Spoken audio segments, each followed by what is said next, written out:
We're good. Yep. Okay, everybody good? Yep. All right, good evening, everybody.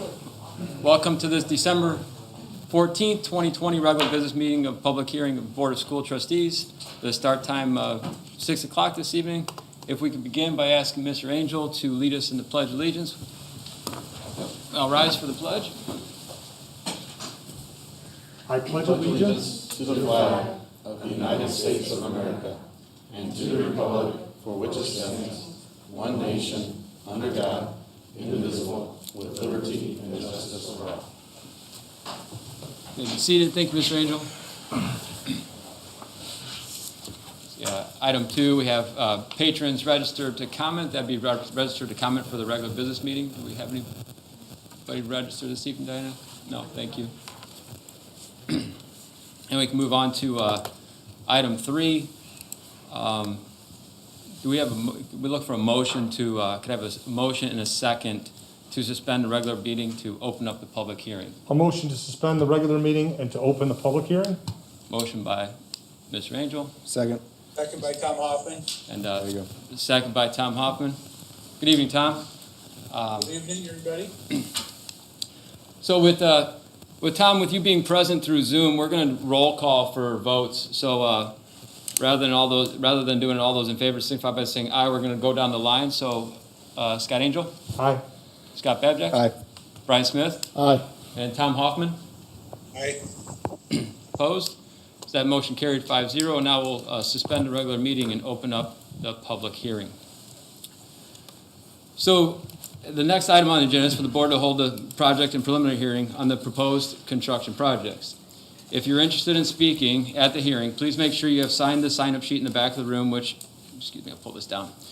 Back of the room, which should include your name and address. After presentation by the administration and its advisors, there will be an opportunity for the public to make comments about the projects. At the hearing, we will ask that each person limit their comments to 3 minutes and that the topic be limited to the proposed projects under consideration. The notice of this preliminary determination hearing was published as legally required on November 26, 2020 in the Northwest Indiana Times. The first preliminary determination hearing was held on December 7, 2020. At this time, I'm going to ask Cheryl Zick, our school attorney, to explain the purpose of this hearing. Good evening, Ms. Zick. Good evening, Board. Good evening, community members. Tonight's hearing is being held pursuant to Indiana statute, pursuant to Indiana Code 2026-737. Before a school corporation may spend more than $1 million to build, repair, or alter a school building that will be financed by lease or bonds, it must hold a public hearing at which explanations of the potential value to the project of the school to the school corporation and the community are given. In addition, pursuant to 6.1.123.5, a school corporation must hold 2 public hearings and adopt a resolution to preliminarily determine to issue bonds or enter a lease for a project which has a total project cost in excess of a non-controlled project. These public hearings and the adoption of the resolutions are the very beginning of the legal process, and the resolutions will establish the maximum financial terms for the proposed projects. So after the close of the public hearing, the board will consider 4 resolutions this evening. The first of which will be the project resolution. This resolution is required by statute when the school is planning to spend more than $1 million per building. It contains the estimated hard and soft construction cost and the cost of issuance and establishes the total project cost. It also contains the estimated tax impact. The second resolution the board will consider tonight is the preliminary determination resolution. It is required when a school is planning to finance more than $5,350,000 for a given facility. It contains the total project cost, maximum annual payment, and the lease term, and other financial terms such as the estimated principal amount, and tax impact. The third resolution, and some of these do cross over each other, but they're based on statute, is for the resolution determining need for the projects. This is required when the board has conducted an investigation as to the proposed projects, that the school corporation cannot provide necessary funds to pay for the projects. It's determined that the project's need exists. The resolution allows the school corporation to take steps necessary to secure the projects and the leasing of the projects from a not-for-profit school building corporation. The fourth and final resolution the board will consider tonight is a reimbursement resolution. This relates to the financing of the construction of the projects. It would permit the school corporation to reimburse itself from bond proceeds from any cash which might be spent on the projects prior to the closing on the bonds. It's required by federal tax law in order to preserve the school corporation's ability to reimburse itself. Thanks, Ms. Sick. Yep. Now we'll hear from Dr. Terrell about the process of determining and communicating the project to the community and the need for the projects. Thank you, President Warney. Good evening, board and members of the audience this evening. What we'd like to do at this time is to go through our project list again and also give information regarding how we got to this point tonight. First one, just a review again briefly of the timeline. So the facility study here for Crown Point Community School Corporation began in 2017 with a district-wide facility assessment. 2018 to 2020, there was a continuation of the assessments in the study with priorities items such as Winfield Elementary, which is currently taking place, and that was given priority at that time. And then now, at this point in time, 2020, the review considered with my team as we went through this and looked at the needs for our district. Throughout this, we have been very mindful of keeping the Board of Trustees' strategic planning goals in mind. One, recommendations should support the mission of Crown Point Schools, which is to ensure that all students become lifelong learners through the highest quality educational programming. Two, maintain, renovate, or replace current buildings as appropriately supported by verification of need. And three, keep the school corporation tax rate at or below the current level. As we've gone through this, we've identified facility priority needs. First is driven by the enrollment increases that we continue to see throughout our district at all grade levels. Second is identifying Robert A. Taft Middle School, building that has served us well in this community and at this point in time is in need of replacement. Overcrowding at Crown Point High School and looking at the curriculum opportunities and the need for advancing technology. Our elementary schools addressing the overcrowding and capacity issues, and then our additional student learning facilities and getting all of those up to where they need to be to meet the needs of our students. At this time, I'm going to ask Ms. Dowling if she will talk about the overall student population, the trends we're seeing there. Thank you, Dr. Terrell. As you all have heard from us a lot, we have continued to see growth in our population. Since the 2009-2010 school year, we've seen an overall increase of 19% in our total student population. And at that time, we've also grown programming and student supports, and we just don't have the ancillary space to house them all efficiently. Just some high points for reference in our elementary schools. We've seen buildings with 25% up to 65% enrollment growth over that 10-year period. At Taft Middle School in particular, they've had 25% population growth, and Crown Point High School has had a 15% growth in their population. We continue to utilize our demographic study. We did outperform it. We are preparing for our next study, but at this point, we have our actual numbers, so we understand the growth that we're feeling, and we also understand that the residential expansion continues. Subdivisions continue to be developed in Winfield. There's the area in St. John, that's Center Township, that's 207 acres and approximately 600 homes. And then last, the business development. We're very fortunate the three communities that make up this corporation have continued to develop their business corridors, which drives the development in the residential area because these are high-quality areas to live in. Thank you. So the solutions, as we have gone through this and identified the problems, is to look at a new Taft Middle School. Again, these are concepts. There are no hard plans that have been drawn up yet.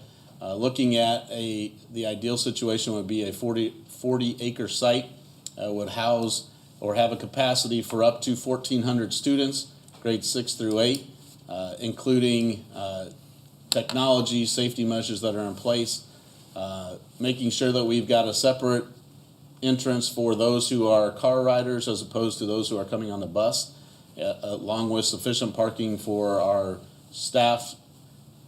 Also looking at the alignment of the programs and objectives for the middle learner And again, as we have talked about, making sure that the HVAC systems, the mechanical systems, are energy efficient as we go through this. We are also looking at Crown Point High School, the renovation and addition there, expanding the current student capacity from 2,800 to 3,400, looking at a new 2-story classroom addition, adding a robotics lab with STEM opportunities, new science labs, expanding the cafeteria, new lockers and commons to help improve the circulation of our students and relieve the congestion there. Also looking at repurposing the construction lab into a CTE program, and again, making sure that our arrival and dismissal for our students and the circulation there is as needed and necessary improvements have been made. We are also then looking at major additions at a couple of our elementary school. The first one we'll talk about this evening is Macarthur Elementary School. Looking at expanding the student capacity there up to 700.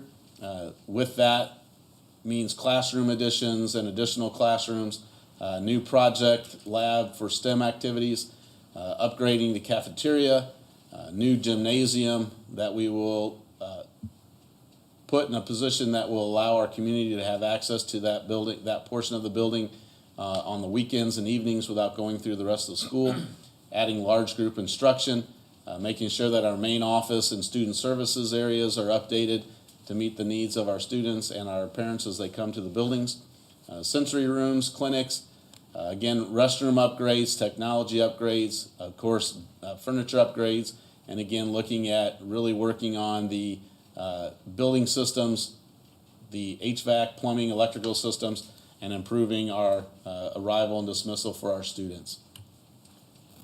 We also are looking at major renovation and addition at Timothy Ball. Very similar to what we saw at Macarthur, again, trying to get that student capacity up to that 700 mark. One of the things that is a little bit different at Timothy Ball from Macarthur, we are looking at ramp accessibility to the second floor for our students so that they do not always have to use the elevator. There is an elevator there that meets all of the requirements as needed, just giving them another opportunity of how to get around the building. At this point in time, we want to talk with you just a little bit about the preliminary estimates for our program budget, and I'm going to ask Mrs. Dowling if she will go into the this as well as the other financial implications that go with the projects. Thank you, Dr. Terrell. So the projects, as Dr. Terrell outlined them, we discussed a new Taft Middle School, additions and renovations to Crown Point High School, additions and renovations to Timothy Ball Elementary School, additions and renovations to Douglas MacArthur Elementary School, preschool and early childhood development renovations, district-wide playgrounds, which would impact all of the elementary buildings. The other district-wide improvements would include an expansion or renovation at Wheeler, elementary school additions and renovations that are to be determined based on the facility study, and then technology upgrades district-wide that would ensure that we're technology ready in every classroom in the corporation. And so the total project estimate at this time is $214,500,000, which is on screen. This includes all the construction contingency, soft costs as an estimate for this. Next is our comparison on 19 page 20, the combined debt and project referenda tax rate within Lake County school districts. You can see they run on the low to the high end. We're that nice bright yellow right in the middle at 75 cents, which is middle of the road. For us, the most important part of this that we can stress is that our intention is to keep that rate where it is right now, even with this new project. So it would be no school tax rate increase. To give you an idea on our existing debt service, the yellow is our existing debt, and you can see in 2024 going into 2025, we retire a significant portion of that debt from some of our other larger building projects, including Crown Point High School, Wheeler Middle School, Jerry Ross Elementary. So What we're proposing is to replace that with the debt for this project, which is what you see in blue. So keeping the rate steady, and then still giving ourselves room in the gray area for annual bond issuances if necessary to continue maintenance based on that same capital improvement schedule. Part of this process, we have to, they'll talk about the legally required components, but for us, we have to, for the public's purpose, show you the worst case scenario. But we want to show you also where we expect it to be based on the information we have in front of us right now. So at 2.1% interest, you can see that gives us an assumed repayment of 13 years and 8 months. If you do the 5%, which is where we're sitting the maximum, that's where you see that higher number, but we do anticipate that being significantly less at the point that bonds are sold. But by law, we have to present to you the worst case scenario, if you will, as a part of this project. I'd like to introduce next Brock Boucher from Baker Tilly. He's our bond financial guru. He's going to go through the components that we legally have to review tonight to be in compliance with the statute. Thank you. Yeah, thank you, Ms. Dowling. President Warney, members of the board, it's a pleasure to be back here a week later at what seems to be midnight based upon how dark it is outside. So as Ms. Dowling mentioned, we've been working with your team for the past several months on this project to prepare for last weekend this evening. So we have established the maximum parameters for this project that you heard Ms. Dowling talk about, establishing that the maximum amount of the projects would be issued in total of $247,015,000. That in working with your construction professionals, targeting a total project estimate of $214.5 million. And we'll show you here in the next slide or two how that breaks up into individual accounts based upon the strategic needs of the district. The total bond issue at that max parameter, $214,015,000. There will be 3 accounts on how those dollars are allocated. The first one, you heard Ms. Dowling and Dr. Terrell mention $214.5 million. Obviously, the largest share will go to that pot of money to pay for the new construction and renovation of the projects. The second one, a component called capitalized interest, which we are setting aside dollars from the bond issue to help pay bondholders back during the duration of the project.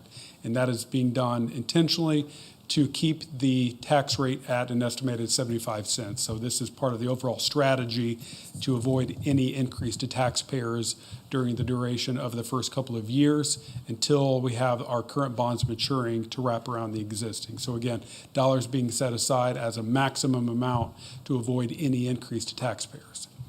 Then lastly, the maximum parameter for cost of issuance, which is being set aside to pay for banker fees, underwriter fees, banker underwriter fees, attorney fees, bond counsel, local counsel, municipal advisor fee or financial advisor fee, where we would also be paid out of, rating fees, title fees, and any other type of professional fee related to this bond issue. So this, again, is a maximum parameter that we're estimating as part of the project. So again, I want to reiterate back to Ms. Dowling's point that 2 main drivers for why this is a good time for this community to consider these investments into the assets is that bonds begin to mature after 2023, which enables us to strategically fit the repayment structure into the current schedule without increasing those annual payments to taxpayers, and also the interest rate environment. Currently, the interest rate environment is the lowest it's been near the history of our country. So we've built in the max parameters assuming a 5% interest rate. However, what we're seeing in the current market is 2.1. So again, the interest rate environment and how pragmatically this board has managed its debt really affords us this opportunity. And again, just to reiterate back to Ms. Dowling's point, in this chart, the gray is the outstanding debt that you just saw on the prior slide. The shaded blue is the capitalized interest you heard me refer to a couple moments ago. Those dollars, again, are being paid for from the bond proceeds to avoid any increase to taxpayers. But most importantly, the blue is represented by the estimated or maximum repayment term of these bonds. So again, we're setting a maximum parameter, a maximum repayment term of 18 years and 8 months. However, based upon the bond market, we'll condense that as much as we can to avoid any increase to taxpayers, but make certain we get the best pricing available for this community. Those who have impeccable eyesight, and much better than mine, is the maximum repayment term. And you can see the most important column under the assumed interest rate of 5%, then how we've built the actual individual assumed semi-annual payments, beginning with the July 15th of 2022 payment schedule. Thank you. Thank you. Any questions at all for Brock before? So to give you our tentative timeline and what we're looking at here, we would like to begin in the spring of 2021, and then with all projects being finished by December of 2024. And that concludes our presentation this evening. Thank you. Well, this time, we'll open the public hearing. Remember, if you'd like to speak, please sign in on the sheet, which is located with Ms. Green in the back. Or if we have anybody viewing from home that would like to dial in, I'll give you the number. You probably have that in front of you if you join the agenda, but I'll repeat it. It's 219-663-3371. That's 219-663-3371. Wait for the extension prompt and then dial the extension 10251. It's extension 10251.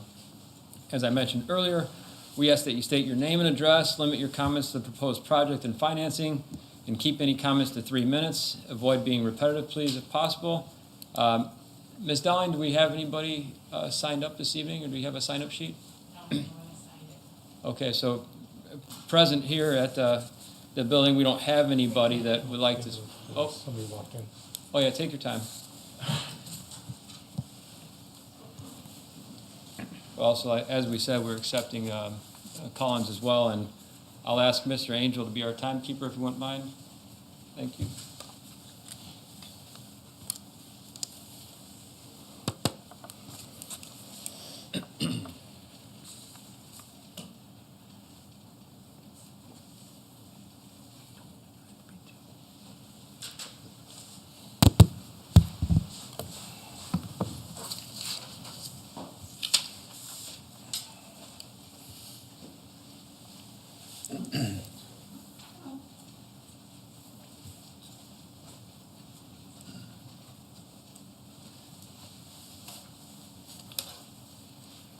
Is it Sander Brashorn?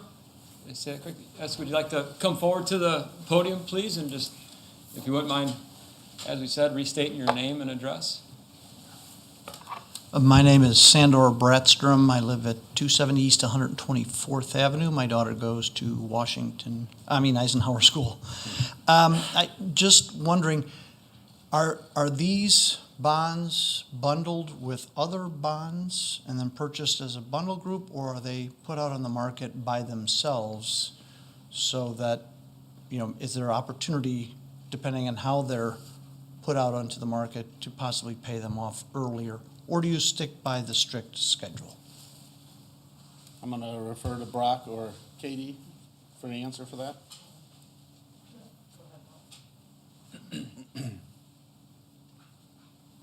Great question. So these bonds are part of a public offering. So they are a group of their own par amount. So as we sell these to the public at the lowest interest cost, so we establish ahead of time the amortization schedule so investors know their bid and what their interest rate that they want to receive back on these individual maturities are. So they're part of one set of bonds being issued at a public offering. It's part of a public offering. And they're by themselves, they're not bundled. That's correct. It's part of one debt issuance. Exactly right. Thank you, Brock. Thank you for the question, comment. Do you have anything else, sir? Thank you. We'll just give kind of a 30-second window for any call-ins to take place. Again, if nothing happens and we have a call, we can accept it as long as we're still in the public hearing part of our meeting.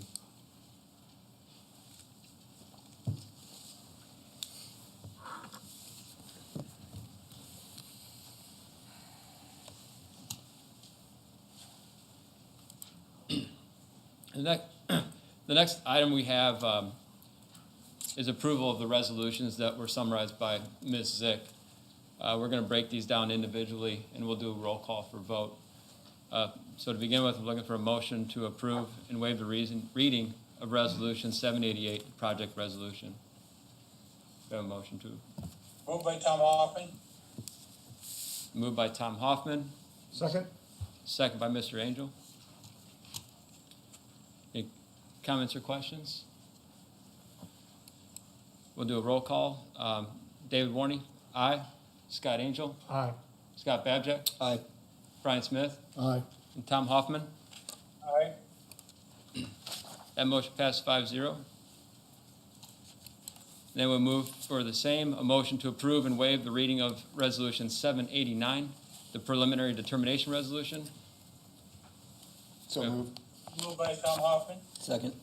Moved by Tom Hoffman and second by Mr. Babjack. Do we have any questions or comments about this resolution? We'll take a vote now. David Warney, aye.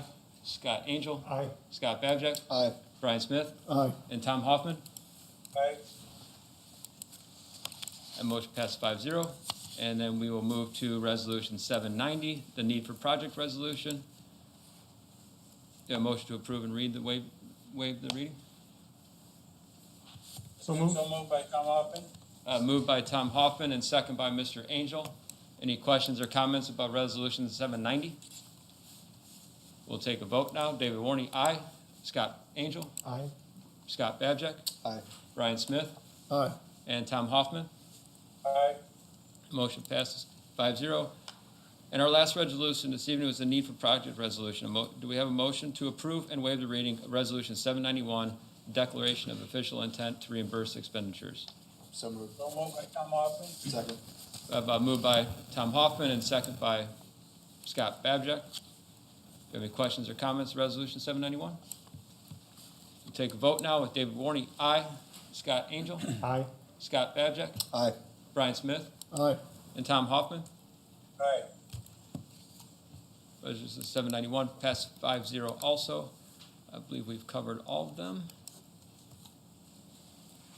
So last call to receive any public comment. We voted on these resolutions. All were approved unanimously. The last call before we close the public hearing. No phone calls are coming through. So do we have a motion to close the public hearing and resume the regular school meeting? So moved. Moved by Mr. Babjack, Second. second by Mr. Smith.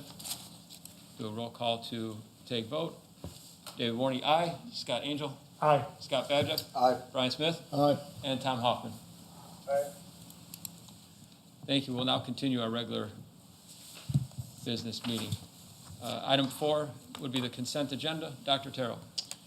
For your consideration this evening, we bring to you the executive session meeting minutes from 11:23, the regular business meeting minutes from 11:23 as well, and then also the 12/7/2020 special session public hearing proposed project minutes. We also 4.02 then is our year-end business office procedures, 4.03 our personnel agenda, and then 4.04 the voucher registered checks as listed. Thank you, Dr. Terrell. Heard the recommendation to approve the consent agenda as presented. We have a motion. So moved. Moved by Mr. Smith, Second? Second. second by Tom Hoffman. We do a roll call for vote. David Warney, aye. Scott Angel, Aye. Scott Babjack, Aye. Brian Smith, Aye. and Tom Hoffman. I've got one correction on that, I'm sorry. On the personnel agenda item, I'm trying to work with my phone, so I apologize. Well, there's two E8s with respect to Kyle Hanaway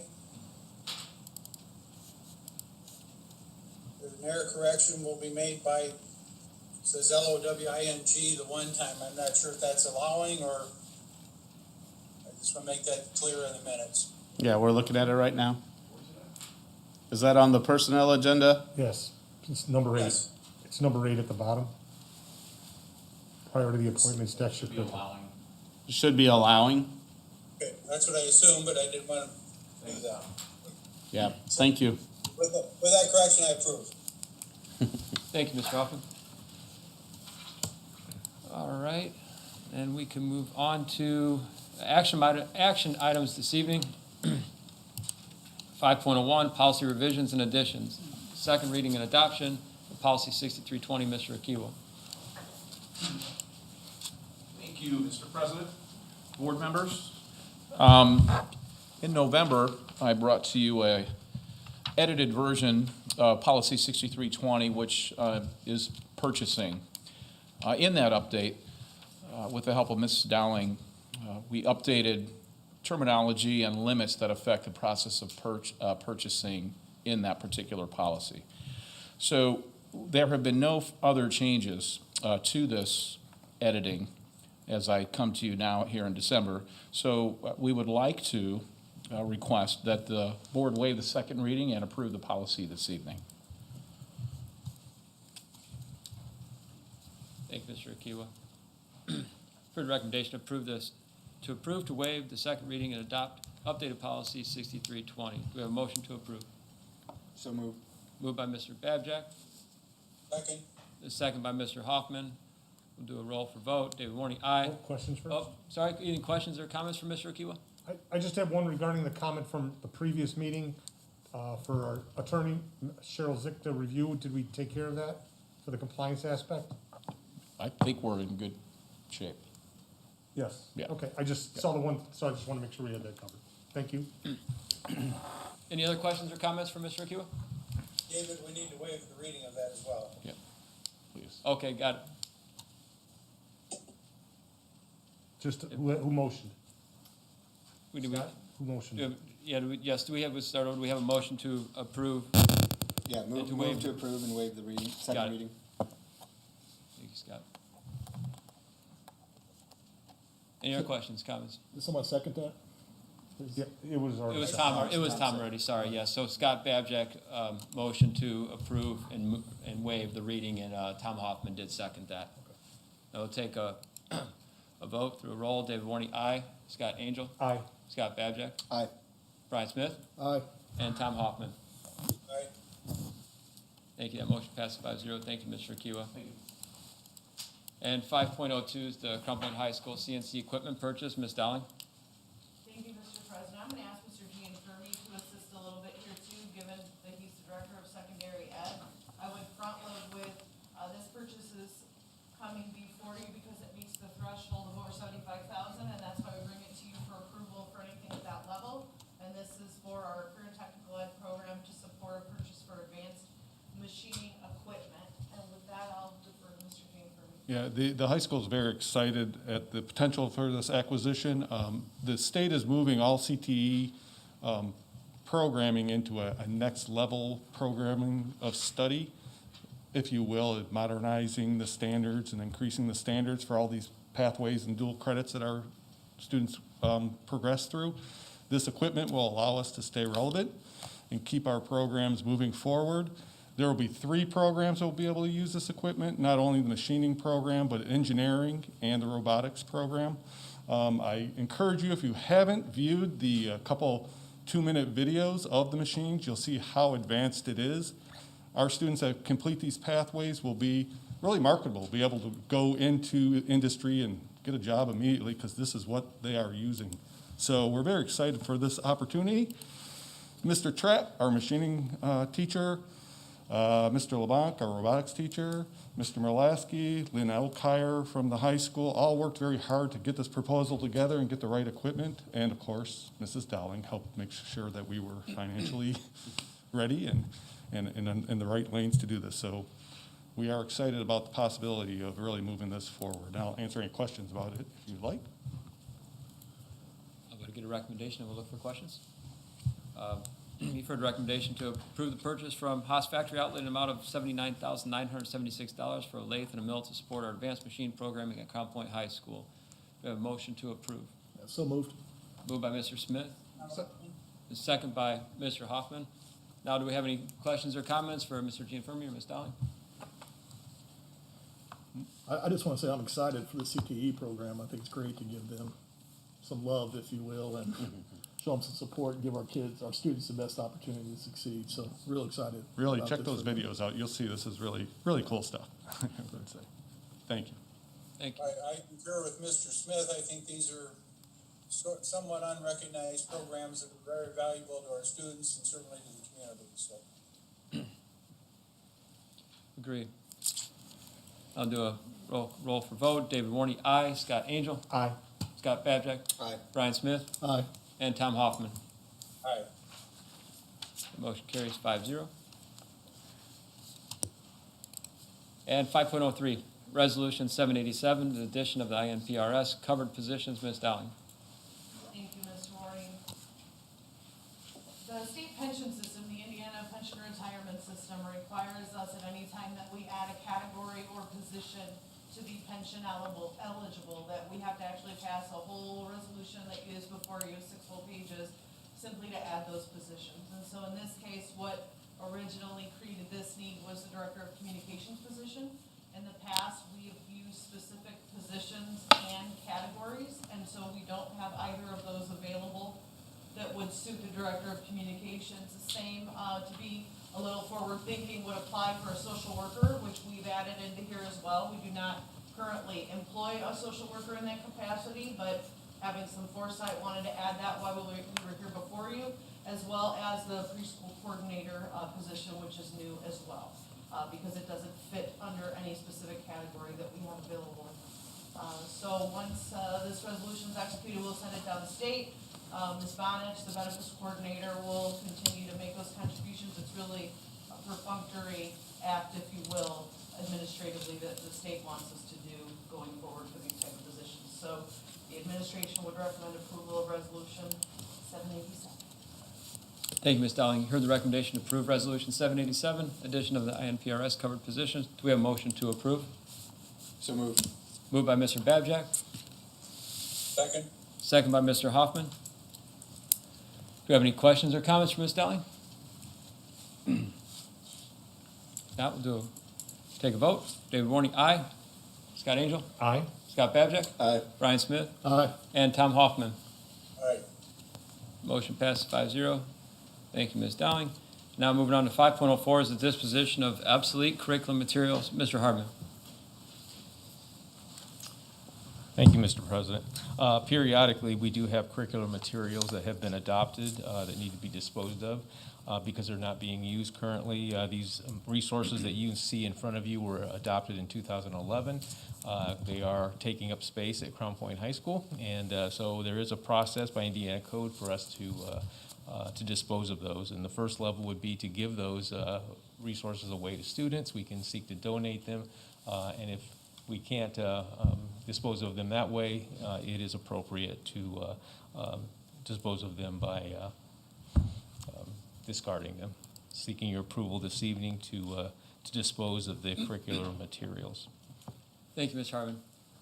Heard a recommendation to approve administration to dispose of the curriculum materials listed in the most economic manner that best meets the requirements of Indiana Code 5-22-22 and Indiana Code 20-26-4-5 and Administrative Guidelines 7310, which may include sale, donation, or deeming it worthless and disposing of its normal refuse.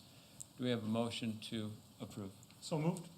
Moved by Mr. Angel, Second. second by Mr. Babjack. And do we have any questions or comments from Mr. Hardman? Only comment is that I'm sure we have better ways to dispose of, but I think back in the day, those were probably fodder for homecoming bonfires. Homecoming bonfires. All right, any other questions or comments from Mr. Hardman? I will take a vote. David Warney, aye. Scott Angel? Aye. Scott Babjack? Aye. Brian Smith? Aye. And Tom Hoffman. Aye. That motion carries 5-0. Thank you, Mr. Hardman. Thank you. Let us know when you have that. So we can get more insurance. Right, right.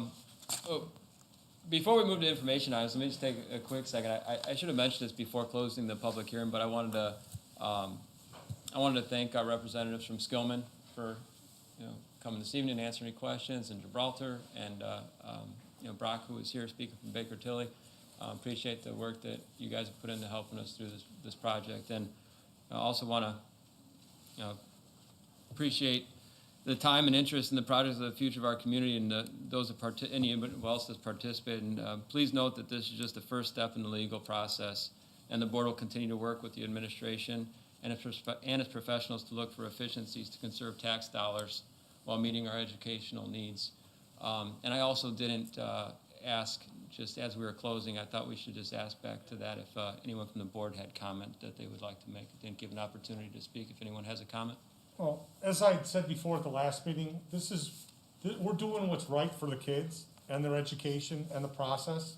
And to be able to do that with no additional tax payments, tax dollars being thrown out to our community and our tax holders and parents, it's just an amazing position we're in.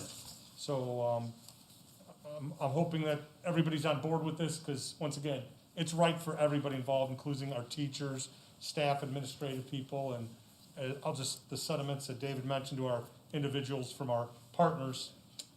It's just amazing that they're, showing up to make sure that we can get every question answered. Mr. Klink, who's been helpful in the project, our attorney, Cheryl, and her firm. So thank you to all that are involved in this. And once again, it's the right thing to be doing, and to be able to do that in the situation we're in financially, there's no better time. Thank you. I would echo the sentiments of Mr. Angel, and I would say that in my 18 years on the board, aside from the building of the high school, Colonel Wheeler Middle School, and Jerry Ross Elementary, this is probably the most significant move that we proposed. And I think it's long overdue. And as Mr. Angel said, in light of our financial situation, this needs to be done to benefit both of our students, our teachers and staff, and our community. Certainly is going to support their valuations of their property and keep their tax rates low as they currently are. So, Thank you, Mr. Hoffman. Okay, we can move into item 6, information items. We have superintendent discussion groups. Anything to report from our community, Cedar Lake, Winfield, Crown Point? Not from Cedar Lake, no. Okay, how about Mr. Hoffman, anything you'd like to share?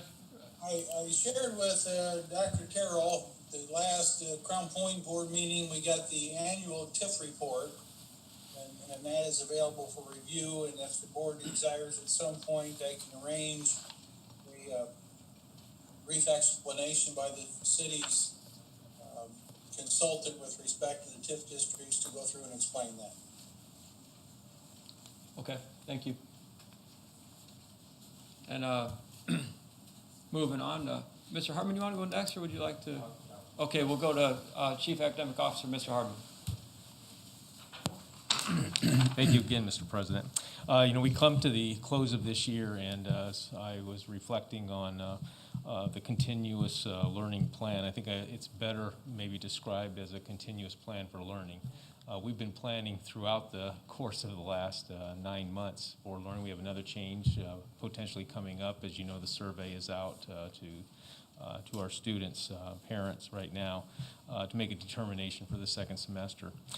So we continue to plan, continue to work with Sabrina and Mark and Heather and Artie and Katie and Dr. Terrell and the staff and our students, and trying to do what's best for our parents and our children. So it's been a continuous plan, and in some ways I'm excited about coming of a new year. I think we've taken the opportunities that was laid before us to be able to improve the learning environment for us digitally, and hopefully we will continue to capitalize on that as we move forward into the 2021 calendar year. As we move into that, we are merging a couple of projects together. We have a couple of projects. One is through the it was based on the Lilly grant for counseling and social emotional. And we've been working through that with Indiana University and also with the audit that's come out with special education.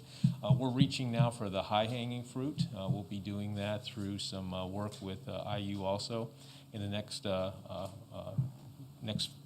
probably 18 months, and we're going to merge the two together so that we can address the needs of the whole student in Crown Point Community School Corporation. So we're excited about moving forward with that, with those goals over the next, like I said, 18 months in the school corporation. Thank you. Thank you, Chairman. About Director of Elementary Education, Mr. Mears. Thank you, Mr. President and board members. I'd like to take this opportunity to provide information regarding the current process that we are in as a district in preparation for our WIDA access testing that will start taking place in 2021 in January. This is a federally required assessment that our English language learners will be taking, and it measures their proficiency in listening, speaking, reading, and writing. I'd like to thank in advance Jennifer Grill, who is our English Language Learner District Specialist, for her leadership of the English Language Learner team and for a training that she will be providing when we return in January to prepare our test administrators and test proctors. Our English Language Learner team members are currently preparing students for an effective test administration as well. We also will be holding our parent advisory meeting for our English language learner parents on January 5th to inform them about the assessment and how best to prepare and support their student during the testing window. Lastly, I would like to thank our parents, guardians, and caregivers. I'd like to thank them for their effort, feedback, and support. We know that teaching and learning has looked very different this year, and we thank them for their commitment to working in partnership, and we look forward to continuing to learn and grow together. I think as Mr. Hardman referenced, this has been a process that we've looked at very strategically based on where we are at in the phase of our educating of students, and we've always remained steadfast to making sure that their engagement and the support of our students is a collaborative effort. So we look forward to continuing to work with them in 2021. If there are no questions, that's all I have. Thank you. Thank you. And Director of Secondary Education, Mr. Gianfermi. Well, as we kind of close out this crazy year, I was kind of reflecting on what group I was saying how impressive they've been. So I'm kind of going to go with our extracurricular, our coaches, our co-curriculars, all our band directors, choir directors, orchestra, theater, our coaches that have been out there. Because if you think about it, all the extra time they put in to make sure that our kids had that ability to perform and compete, and they've done it. And it's been pretty amazing to sit in my living room and watch a middle school wrestling match one day and then watch the high school play the next day. So they not only, abided to all the rules and regulations and reduced attendance, but figure a way to get it out to everybody so you could still see our kids shine out there. So just a great job. Too many to name because they're everywhere. They're from K to 12 doing all these extra things for the kids, but just so thankful that they were able to do that and our kids had those opportunities. And just closing out 2020, it's been quite a year, gentlemen. I have been around other corporations, been here for a long time. This is the most I've worked with a board over a school year. I appreciate your approach and your support throughout it, and look forward to the challenges 2021 brings. So happy holidays to all you and your families as well. Thank you. We also need to give a shout out to Brian Gill, who's made it so you can sit in your living room, he and his team, and watch those events take place. Excellent. Director for Exceptional Education, Ms. Paskis.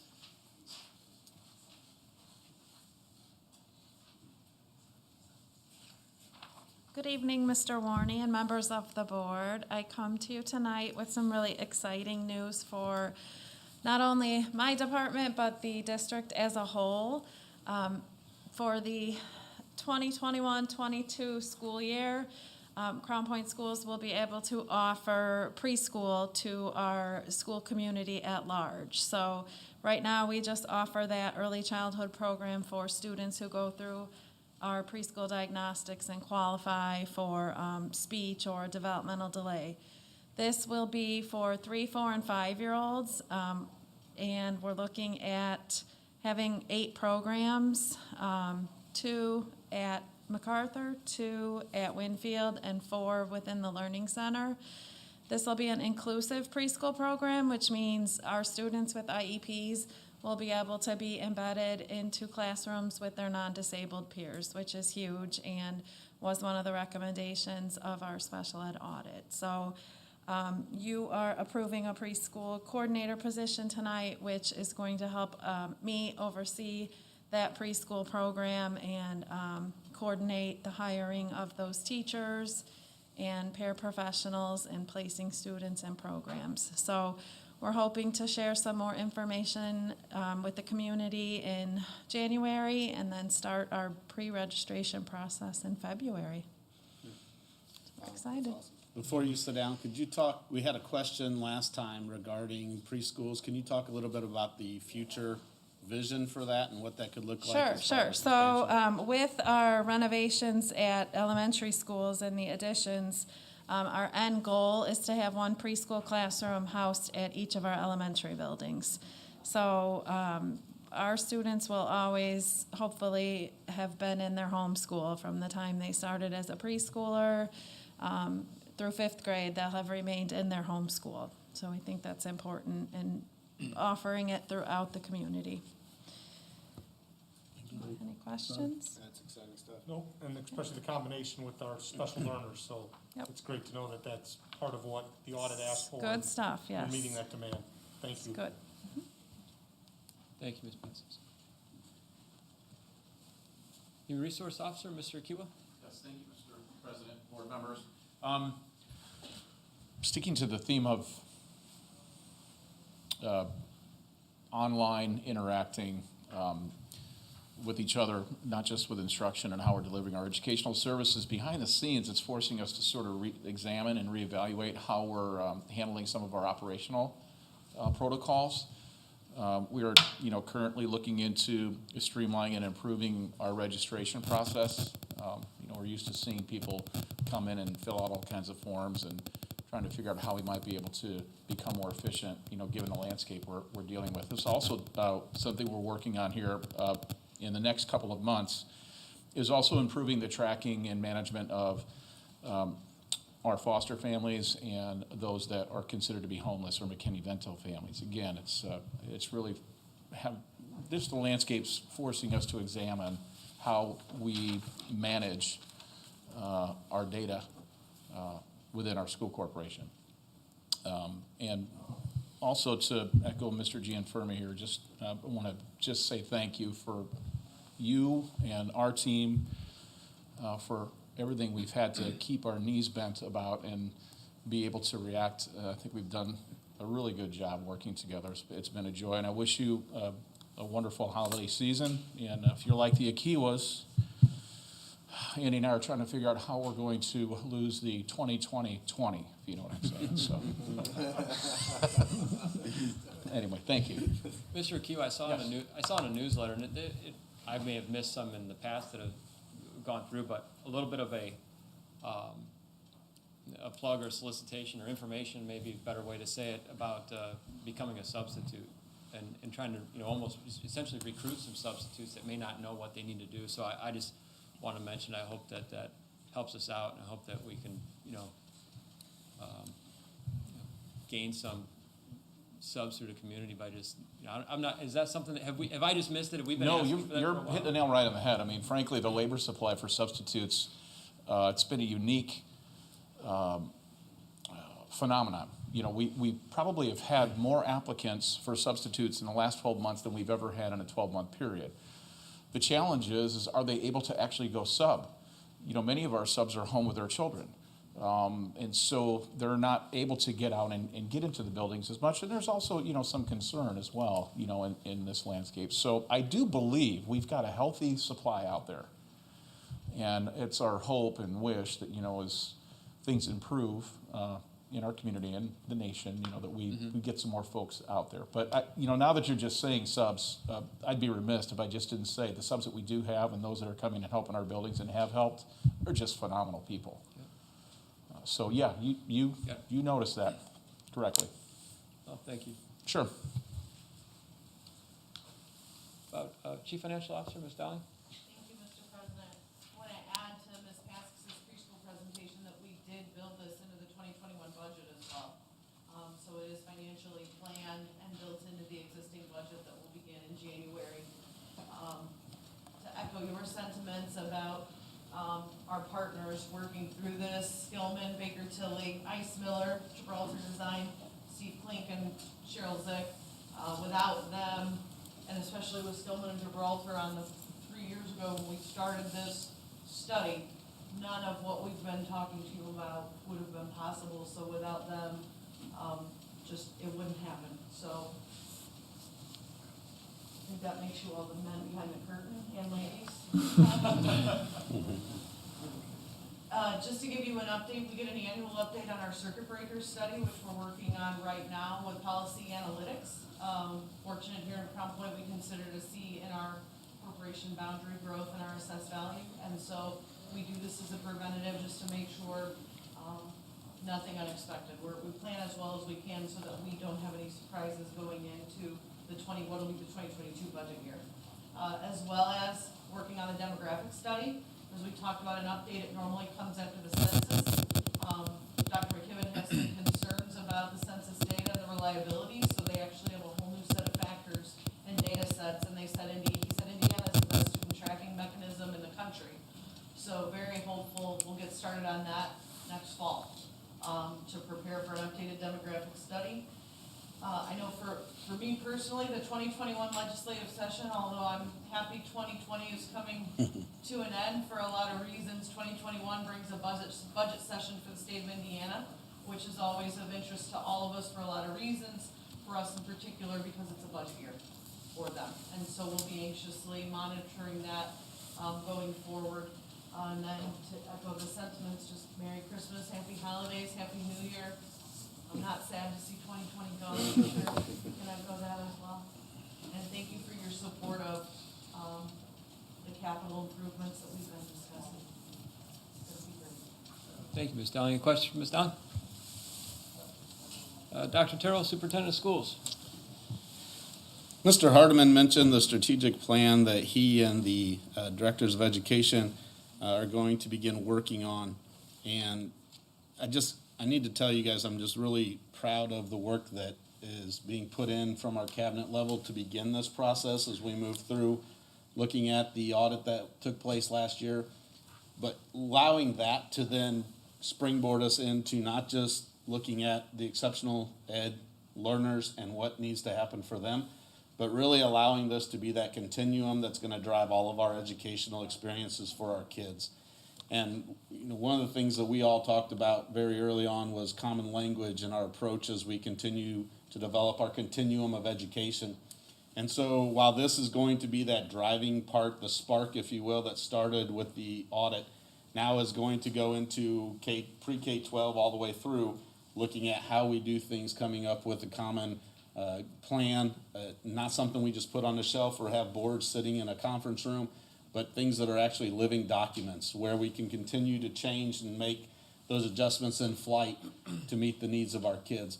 But even beyond that now is we're going to use that as kind of the springboard to then across our corporation, bringing in finance, bringing in our human resources, and every other area of our district to really allow this then to help us develop our strategic plan, which will include all of you then in the as we move forward with that, looking at our board goals, looking at our mission, our vision, just so that we're all aligned with where we need to go. We've got some incredible, exciting things on the front that are coming for our buildings and meeting the needs there, but also as exciting as we look at the educational experiences and the things that we can provide for our students. I think when you partner those things together, it's really putting us in a position where we're going to be able to take that next step forward and put Crown Point even higher up on the list, if you will, when it comes to school corporations in our state. And I've got to tell you that I'm so thankful for the way that our students, our parents have responded to the issues we've been going through, as you've heard. Surveying them again about second semester. Again, it's really tough to not know what's going to happen out there and see some promising things, but at the same time, just not real sure. the way that our students and parents continue to step up and meet those challenges and support us.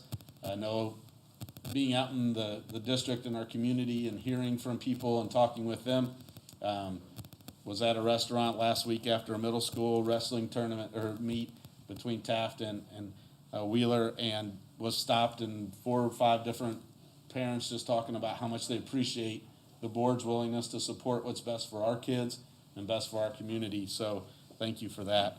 Our teachers and staff, again, as it's been mentioned, they just go above and beyond meeting the needs there. And I think finally, I just want to leave it with thank all of you for your support, leading by example with coming up with looking at what might not necessarily be the most popular at time to support, but yet doing it because you know that's what is in the best interest of our kids, of our staff members, and for our community as a whole, and looking at that bigger picture rather than singling it out into just one area. So thank you to all of you for your continued support, and look forward to what's coming in 2021. Thank you. Thank you, Dr. Terrell. Have 7.01 is other board business. Does anybody have anything this evening to discuss?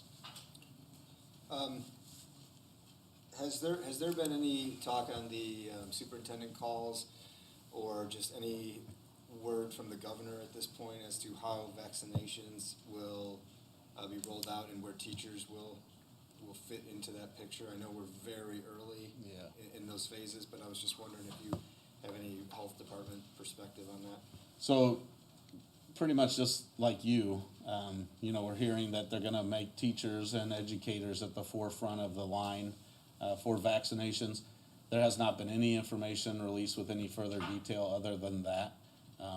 We hope that as things start to progress and get ramped up, that we'll be able to bring more information back to you as to what that's going to look like. Okay, So, thank you. yeah, not right now.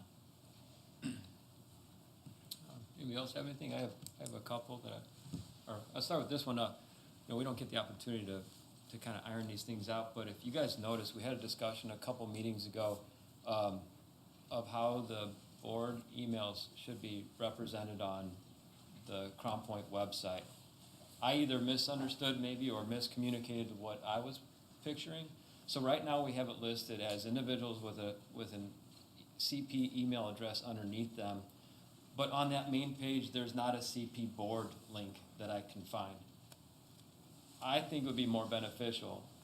I'm not trying to waver back and forth each time, but I think it would be more beneficial to have a CP board link, because we all need to, if someone in the community wants to seek me or Brian or Scott or anybody out individually to discuss something, that's up to them. They could find our personal contact information. That's not a problem. But I feel like when someone's going to the CP website to email the CP board, it would be simpler for them to just hit CP board. Does anybody, we could shelf this and discuss another time, but if anyone has any thoughts of agreement, I'd like to just iron it out. Yeah, I think there's a couple.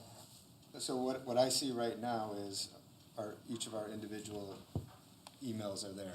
What is your suggestion then?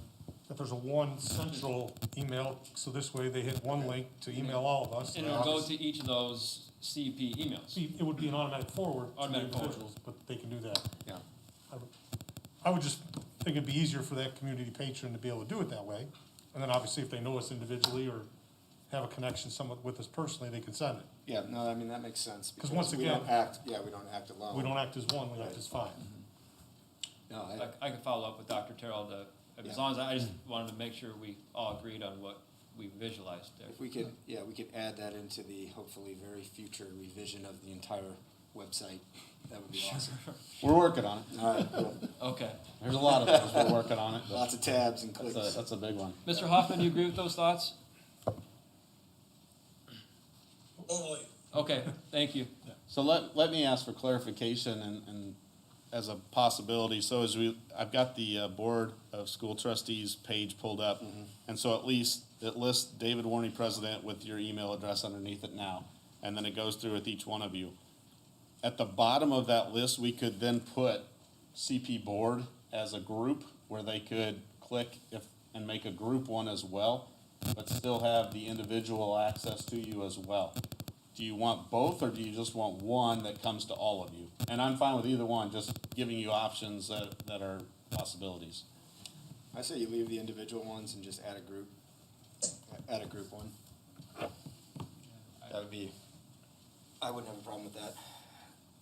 I would, Scott, sorry, what's on? He couldn't hear you, Scott? Yeah, I'm sorry, Tom. I said I'm fine with, right now, our individual email addresses are listed on there, our school corporation email addresses. I think it makes complete sense to have a board, one board email address that goes to all 5 people. And then people have the option, if they want to reach out to you individually, they can use that email, but I've found that so far people have not had a problem getting a hold of me if they really want to. Social media and the like, so. I would suggest whatever we can do to put them all on Dave, that would be great. Yeah. I don't have to be bothered, so whatever system we can do. Perhaps a flow chart where it all just funnels into. I think because the board president speaks for the board, all the emails should come in to the board. There should not be people contacting individual board members on the board website or email. So Go to the board. Board issue is not an individual issue. That is my recommendation. I would concur with that. So have a board email that then forwards to each one of our personal. Can you hear Brian, Tom?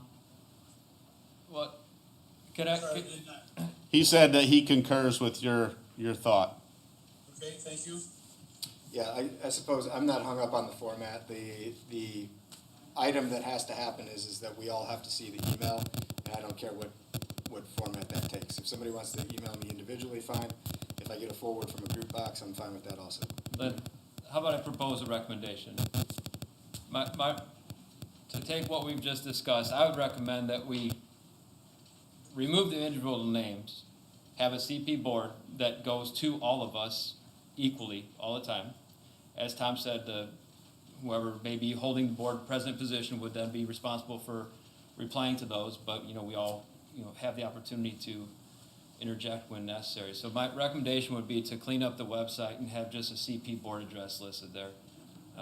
Would it allow, just for that, just based on that, which I'm for that, but would it allow then for a response to come, let's say Scott maybe knows the person, to where our email address can send it to the individual's email address in a response if there's something more than what's needed?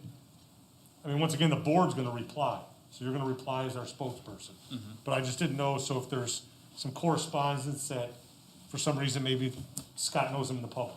So I'm getting the thumbs up from the man behind the camera, who is the one who sets all of this up, so And- that definitely would. And I just think it would clean up that aspect, once again, we act as 5, we don't act as 1. Sure. It's a tough, it's a good thing we have the discussion, and it's worth having, because we are, even though we act as a board, we are elected individually. Correct. We're not elected as a group.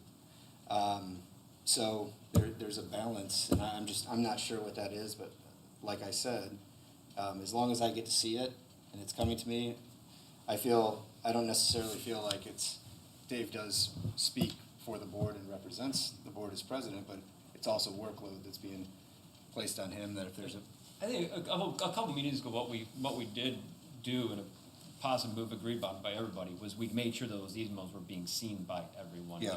That was the big step in the right direction, so. And I think you're very good with then making sure that everybody's heard before a response is given, if a response is justified in that case. I think this discussion is just nothing more than it's stemming off of the fact that for however long, saying that we all need to be better at communicating, and as a board, we continue to need to be better in communicating. We're trying to iron out simplify the process a little bit. So. And if we need to hash out the final details of this, we can do that maybe when we reorganize in the second week of January. Sure. So that everybody can be, and with Brian suggesting that all the emails go, maybe we vote him elected president, and then they would go to him. Just a suggestion. Sounds I don't good. have to take my oath.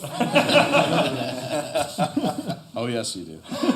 Okay, well then, we'll get that all cleaned up in the near future then. The other thing is that I could probably put this in as statements of appreciation, but I just want to recognize Ms. Maloney and the continued effort to provide food for our students. And then the breakfast, if you guys make sure you saw Dr. Terrell's email that there's going to be a breakfast Thursday morning, the 17th, December 17th. Miss Maloney, all of her helpers are going to be providing breakfast for the staffs at the schools. And we can choose where we'd like to go then? Yeah, so what I'll do is I will get the times from the principals. Okay. And that they're gonna take place, and then we can just create like a group email response, so that way we don't have all of you show up at one building. But I think it'd be great if you guys could spread it out. My guess is secondary is probably gonna be a little bit earlier than elementary, just simply because of start times. But if you guys can stop in just to say thanks, that's the whole intention. I had a conversation with a couple of you about what can we do for our staff and our teachers. And so we just thought this was a great way to just, and also we want to showcase our food services. They've struggled with this too. You know, our beginning of the year new teacher dinner, they go all out and it looks unbelievable. And it did this year too, but they still feel a little hampered by what's been going on, and just give them an opportunity to really show off as well.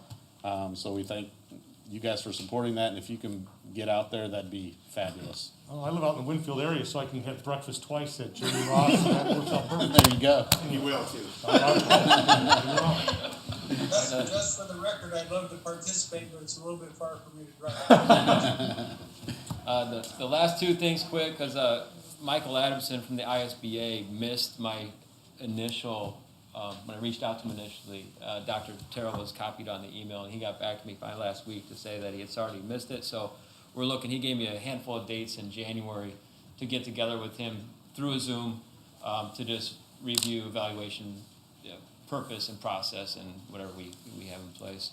And then, as you guys should have seen, make sure that you remember the January 13th reorganization meeting was 7:30 a.m. and Ms. Green sent us that reminder last week. So just wanted to hit a couple of those items. And I nominated Marty for president. It's not time for that. And do any other, for other business, anything else? Okay, then we can move to board statements of appreciation and recognition. We'll start with Mr. Smith. Yeah, thank you, Dave. You know, I feel like this year was like 4 years put into one. I'm sure so many of you feel that way. And just really am grateful to work aside and, you know, run alongside with all of you. And so we have a great administration, great building leaders, great teachers. And I really think you could see that our community really rose up this year in a big way. Wasn't perfect, but they really pulled together, and it's what makes Crown Point special. And so I just want to say, you know, Merry Christmas to all you guys, Happy New Year. Really appreciate it from the bottom of my heart, everything you've done. And so there's an old saying that if you're not moving forward, you're moving backwards, and I think we really put that to a test this year. So Todd, I appreciate you coming in and not missing a beat and just moving. I mean, moving on things to improve this corporation. And so, you know, with a heavy heart, I really am thinking about all those that have lost loved ones, that have students in our school system that have been impacted, teachers that have been impacted by the virus. I know we had just a tragic story. We didn't lose him, but he was fighting for his life. One of our students just a few weeks ago who pulled through, but there's going to be long-term effects. So, you know, I'm thinking about all those things going into this season and this holiday, and it just really weighs on you. So I just want to let everybody know that who's lost a loved one or whose child is, you know, struggling or they're struggling with their health, that you're in our thoughts and prayers, and we haven't forgot about you, and we won't forget about you. And so I just want everybody to hear that and understand that. I know it's going to be difficult. Things may look different for families, but like everybody else here said, I'm glad 2020 is over, and very much I'm looking to 2021. So we got great things on the horizon, and I'm excited for that. So. Well said, Mr. Smith. Thank you. Mr. Babbitt? Yeah, I mean, I obviously, what a crazy year. I look back, everybody had a chance to reflect on, you know, what their thoughts were on the year. And for me, what stood out was I've been a part of a lot of teams. I've been part of a lot of teams, a lot of different companies, teams within teams. And what's been really awesome to watch is how this team, rose up to the challenges that you had to face. And we've made improvements you know, when you think of the third week of March and how this all went down to where we are today, with the improvements we've made in curriculum and just adapting to the situation, it's been nothing short of amazing. So I'm very proud to be a part of this team and grateful to be a part of it for another 4 years here. So I'm very much looking forward to that. And then, you know, on top of that, what Mark was saying about the extracurriculars, I think the extracurriculars are the only thing keeping me and my family sane at this point. One boy wrestling, others playing, you know, flag football, just still being able to get out there and do those things where there's a little bit of normalcy. And think about how we've got, you know, how our teams are performing now. We've got a number one ranked state girls basketball team. We've got a wrestling team that's going to possibly win a state championship as well. And they're having to do this, you know, with all the additional adversity and challenges that come with having practices and managing contact tracing and all that stuff. So cheers to all the coaches that are putting in that extra work to make all this happen. So thank you. Thanks, guys. Thank you, Scott. Mr. Angel? So let me start. Brian mentioned the seriousness of COVID, but I like to give out public service announcements, PSAs. So mine would be, if you ever got to go into a store and you're in a rush, wear a white mask, but the night before, have a nice meal, like at one of our local restaurants, dip the mask in like veal limon, and then walk into a store with a huge stain on a white mask. Because I will tell you, people run the other direction. So that was all by accident, but it was the only mask I had in the car. So I had to wear it the next morning, and I'm telling you, I don't think more people moved out of my way a wise way in my entire life. I smelled that mask. I don't know what it was. But, What was the dish again? yeah, veal limon, which is one of my favorites at the local Lucretia's here. I'll give them a plug. So. But I just figured sometimes, you know, everything is serious regarding it, but sometimes having a little humor on the part of safety protocols, because I did have the mask on, and once again, you kind of felt when I looked at it, I said, oh my gosh, I got to walk in the store like this. But it was all good. But my thank you and recognition is to the community. First of all, that community, taxpayers, parents, supported 3 of us for re-election. With everything going on between COVID, letting go of a superintendent, hiring a new superintendent, and they've remained behind us. And that's even for those that sometimes behind the scenes don't agree with everything we're saying, and we still want to hear those opinions because everybody's is valuable. So I want to make sure that they're aware that us as a board sees them, hears them. Not all the time can we respond based on the situation. And not all the time are you going to agree with us and are we going to agree with you. But we do thank you for that support as we look forward to doing this project. And I think it's nice to know when people are silent, they usually like what's going on. So we're hoping that this moves forward, like I mentioned before, for the best interests of those kids, our staff, our administrative leaders, and everyone involved in it, including themselves, the taxpayers, who will see no additional cost. So with that, happy holidays, Merry Christmas. God bless you all as we move forward through this. And let's get to 2021 and wish for the best. Well said. Thank you, Scott. Mr. Hoffman? A couple of things. First, I would like to report to all of you, not related to this school business, but my 92-year-old father-in-law successfully underwent a valve replacement surgery. Has a second to go, but he's doing fine. If you're a reader, I would recommend to anyone to read the book by Dan Crenshaw, who's an ex-Navy SEAL and now a congressman from Texas.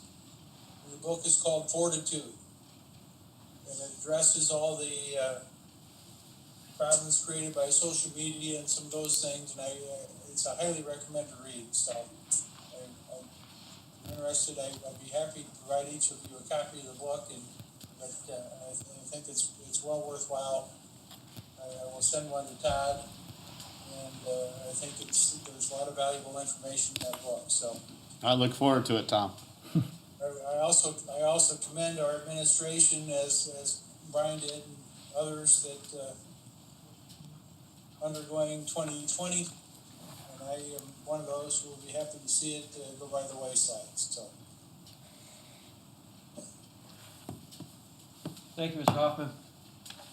For myself, I just want to just say Merry Christmas and Happy New Year to everybody, and thank you again for letting me, all of us, be a part of your team. It's an honor to be a part of the Crown Point Community School System. So that's it for me. And do we have any other board comments before I look for a motion to adjourn? Yes, sir. Could I have Move to adjourn? Motion to adjourn, second? Second? Motion by Tom Hoffman and second by Ms. Rangel. Last call of the night. Dave Warney, aye. Aye. Angel. Scott Babjack. Aye. Brian Smith. Aye. And Tom Hoffman. All right. Thank you. Good night, everybody. Tom, if you can hang on, Katie has got a question for you. Yes, I was going to ask about that. Hey, Tom, may I use your